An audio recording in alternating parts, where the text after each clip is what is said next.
అమ్మవారిది శ్రావణ శుక్రవారం అమ్మవారి వరలక్ష్మి వ్రతం సంతోషంగా జరుపుకున్న బిడ్డలందరికీ మంచి ధన్యవాదాలు. అందరికీ చాలా థ్యాంక్స్. యూట్యూబ్ ఛానల్ అందరి ధన్యవాదాలు.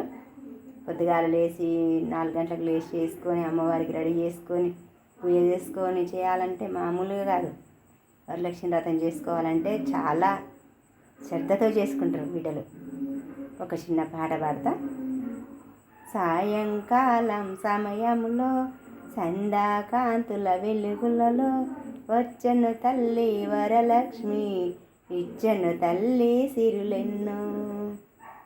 సాయంకాలం సమయంలో సంధ్యాకాంతుల వెలుగులలో వచ్చెను తల్లి వరలక్ష్మి, ఇచ్చెను తల్లి సిరులెన్నో. ఇచ్చెను తల్లి సిరులెన్నో, ఇచ్చెను తల్లి సిరులెన్నో.